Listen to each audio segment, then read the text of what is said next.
आई जाए छोट सा निधियों के भावा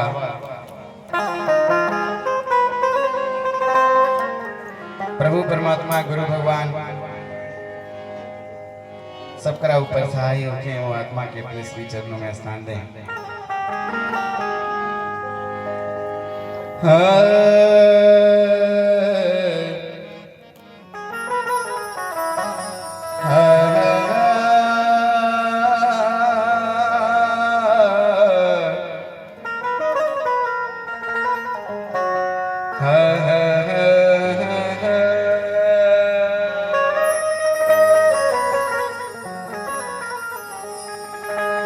कि पहले गुरु को बंदगी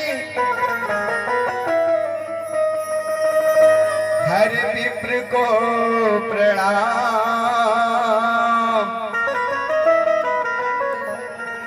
क्या छोटे और क्या बड़े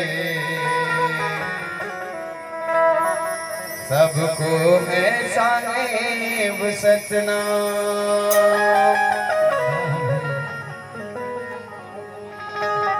वे मन मूर्ख चेत करा हर चलेंगे ना चतुराए।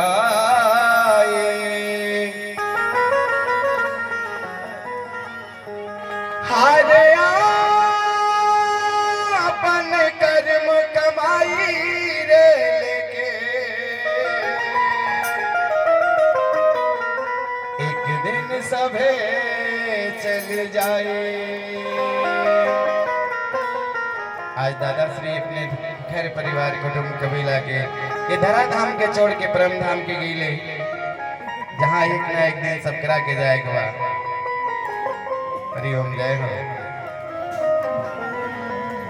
आई जा गीत के बाबा एक जाने के पति देव उनका आधे राह में छोड़ के चल गईले अपना धाम के गईले उरोवतारी बिरखतारी कहतारी कैसे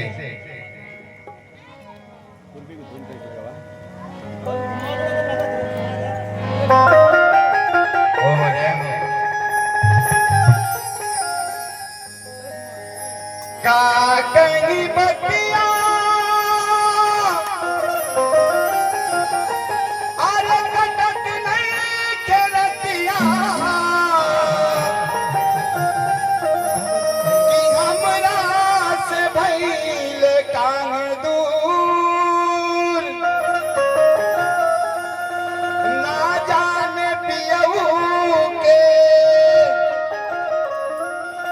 हर मतिया के मरलस कि हमरा से भइले काहे दूर। ये कहत अरे हमरा से कोनो भूल चूक भी ना भइल रहे लेकिन फिर भी हमरा के छोड़ के इधर धाम से अपने पहले चल गेले हमरा के यहाँ छोड़ देले। कैसे कहता रे आरे कौन भइले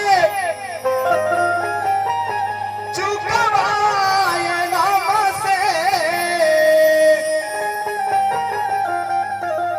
हर कौन भइले भूलने अरे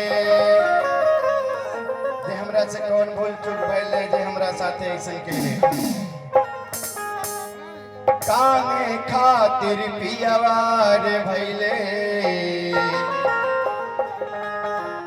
काहे खातिर पियवा भइले गुलरी के फूल गे रे काहे खातिर पियवा भइले गुलरी के फूल गे रे काहे खातिर पियवा भइले कौन भइले चुकवाए नाम से कौन भइले फूल गे रे काहे खातिर पियवा भइले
यादव साहब जी जो माँ दैया इंटर कॉलेज के प्रबंधक हैं, उनकी तरफ से प्यार भरा ये 100 रुपये से सम्मान सर जी को प्रणाम है। और जितने भी सज्जन बैठे हैं सबको मेरा सादर प्रणाम है। हम सभी लोग उस प्रभु परमात्मा उस गुरु भगवान से प्रार्थना विनती करेंगे, प्रभु उस महान आत्मा को अपने श्री चरणों में स्थान देना। जय हो। ये कहता रही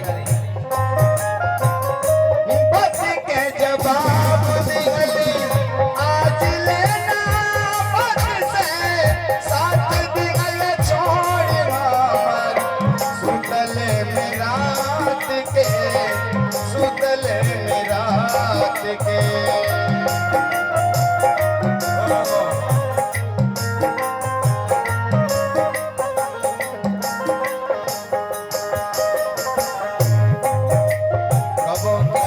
पलट के हम जवाब नहीं खेलते रहते, लेकिन इन्हें विधि के विधान में भैया दिया बाबा के ना जाएगा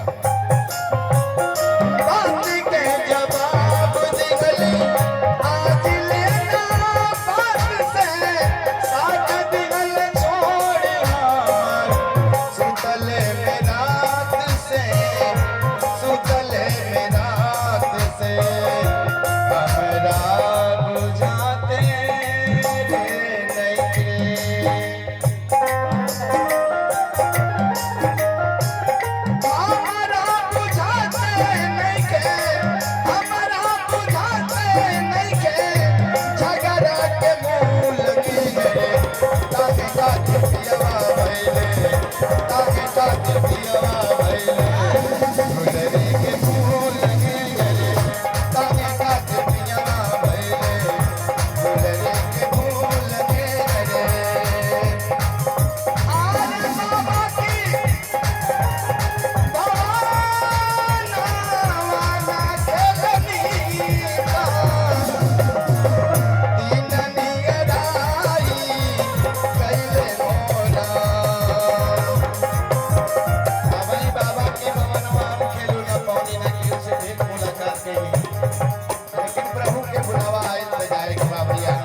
Bye.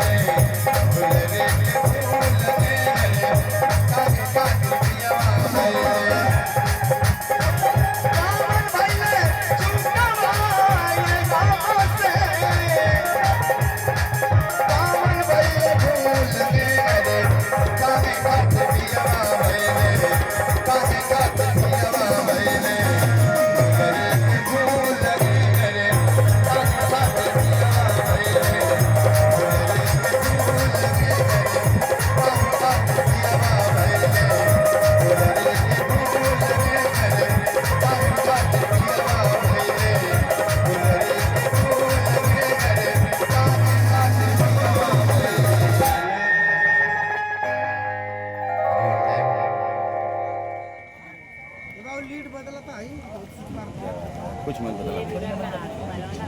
छोटे लाल पिताजी हमारा नाम। और ये देखिए हमारे आदरणीय छोटे लाल भैया जी की तरफ से ये 100 रुपये से सम्मान रहा। आज भैया के पिताजी ये दुनिया में नहीं खे, आज उनका ब्रह्म भोज बा। उस प्रभु परमात्मा से ही विनती फरियाद है, प्रभु उस महान आत्मा को अपने श्री चरण